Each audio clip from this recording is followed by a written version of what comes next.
Voici 30 questions rapides sur le cours EP1, les différents projets porteurs. À la fin, je te donne la technique qui fait la différence pour réussir.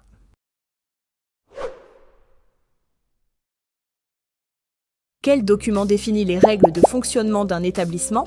Projet pédagogique, projet éducatif, règlement de fonctionnement.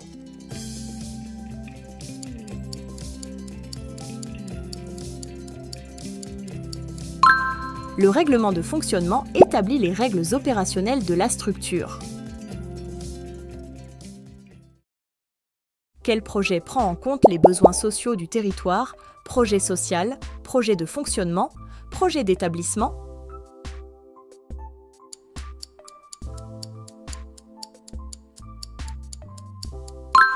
Le projet social analyse les besoins sociaux de la zone géographique. Quel document présente les modalités d'accueil des enfants? Projet de fonctionnement, projet pédagogique, projet éducatif.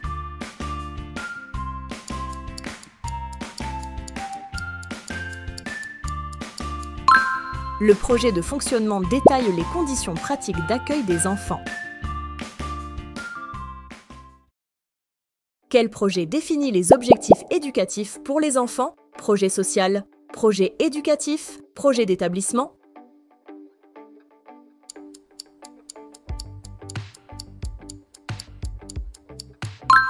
Le projet éducatif fixe les orientations pédagogiques pour l'éducation des enfants. Quel document regroupe l'ensemble des projets d'un établissement?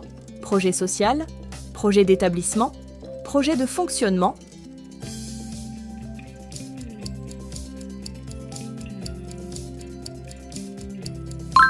Le projet d'établissement rassemble tous les autres projets de la structure. Quel document décrit les pratiques professionnelles auprès des enfants? Projet pédagogique, projet éducatif, projet social.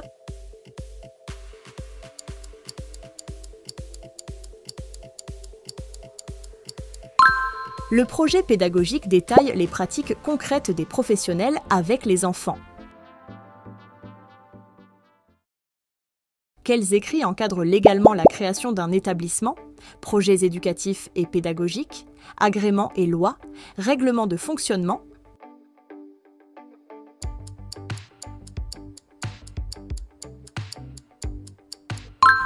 Les agréments, lois et décrets régissent l'ouverture légale d'un établissement. Quel document présente les informations pratiques aux familles? Projet social, livret d'accueil, projet d'établissement.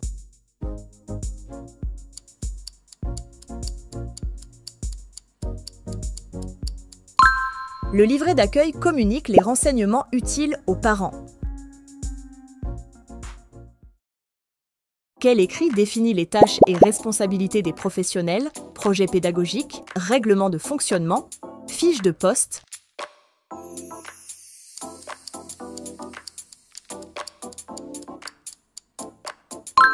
La fiche de poste décrit précisément le rôle de chaque professionnel. Quel document liste les procédures d'urgence d'un établissement?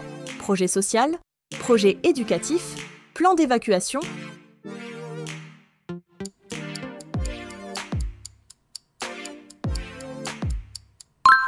Le plan d'évacuation répertorie les consignes de sécurité en cas d'urgence.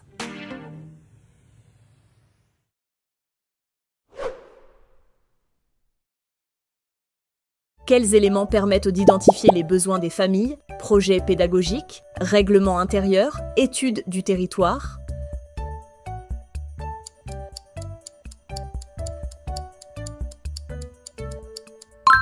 Une analyse du territoire et de sa population permet d'évaluer les besoins. Quels documents définissent le cadre légal de fonctionnement? Lois et décrets, projet éducatif et pédagogique, projet social.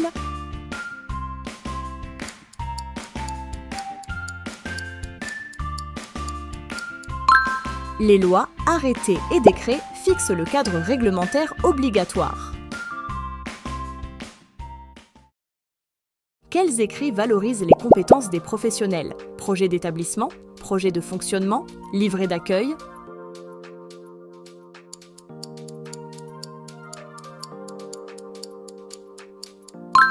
Le projet d'établissement met en avant l'expertise de l'équipe. Quel document formalise les liens avec les partenaires extérieurs? Projet éducatif et pédagogique, accord de convention, projet social.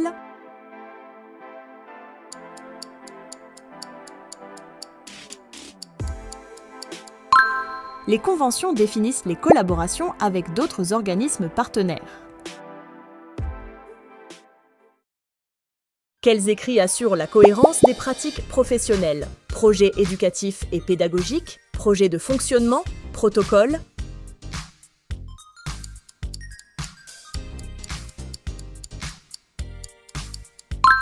Les protocoles harmonisent les interventions des professionnels entre eux. Quels documents permettent le suivi médical des professionnels? Fiches de poste, règlements intérieurs, dossiers médicaux.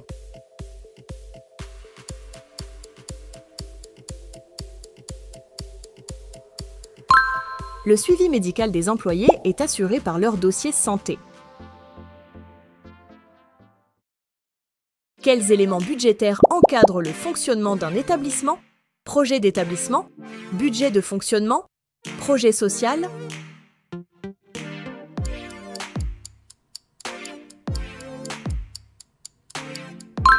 Le budget de fonctionnement alloue les ressources financières nécessaires. Quels écrits facilitent les transmissions entre professionnels? Projets éducatifs et pédagogiques, outils de transmission, livret d'accueil.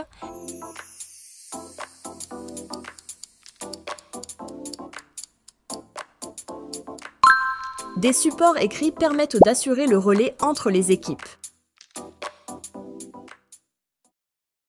Quels documents formalisent la communication avec les parents? Projet de fonctionnement, règlement intérieur, outils de transmission.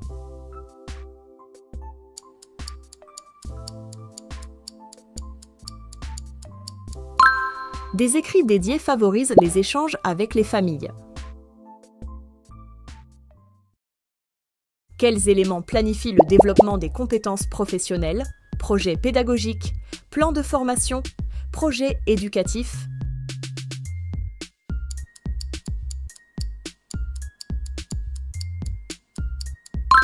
Le plan de formation structure le parcours d'apprentissage des équipes.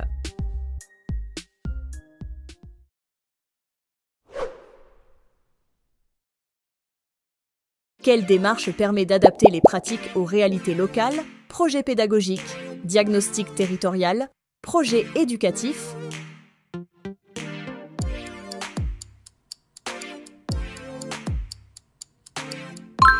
Un diagnostic approfondi du territoire oriente les actions à mener. Quelle approche associe les besoins éducatifs et sociaux? Projet social, projet d'établissement, approche globale.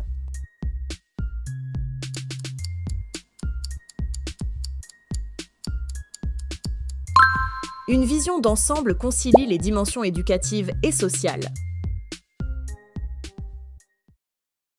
Quelle dynamique favorise l'adhésion de tous au fonctionnement? Projet de fonctionnement, règlement intérieur, concertation.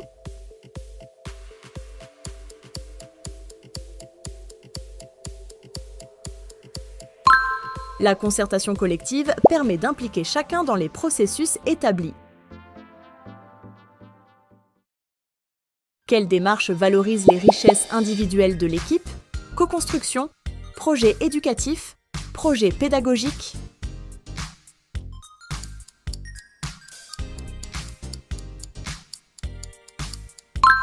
La co-construction des projets valorise les compétences de chacun. Quelle dynamique assure la cohérence entre théorie et pratique? Projet d'établissement, articulation, projet social.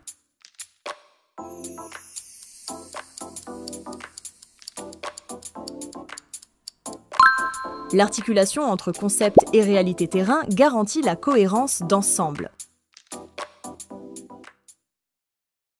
Quelle approche promeut l'évolution continue des pratiques? Projet éducatif, projet pédagogique, démarche qualité.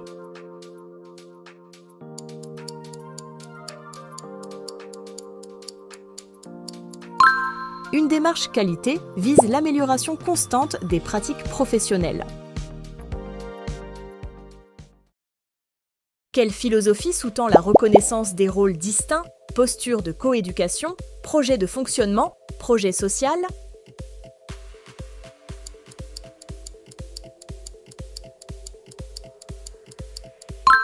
La coéducation implique des rôles complémentaires entre tous les acteurs.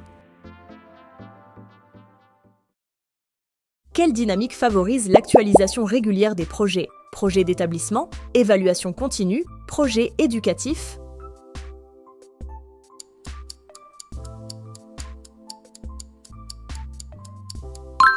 Une évaluation régulière permet de faire évoluer les projets. Quelle approche intègre les évolutions sociétales et réglementaires? Projet pédagogique, veille prospective, projet social.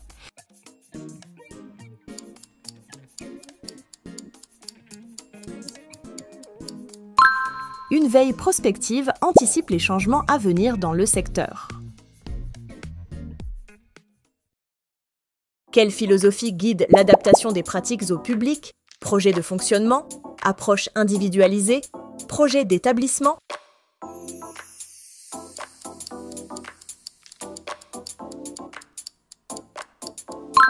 Une approche individualisée tient compte des spécificités de chaque situation.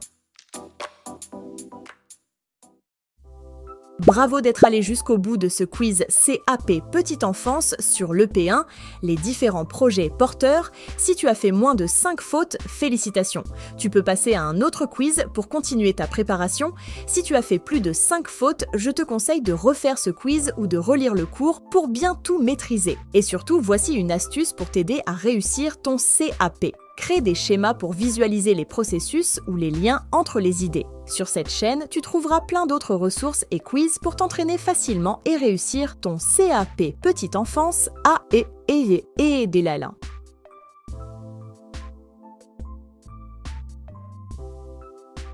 À tout de suite sur Quizy Learning.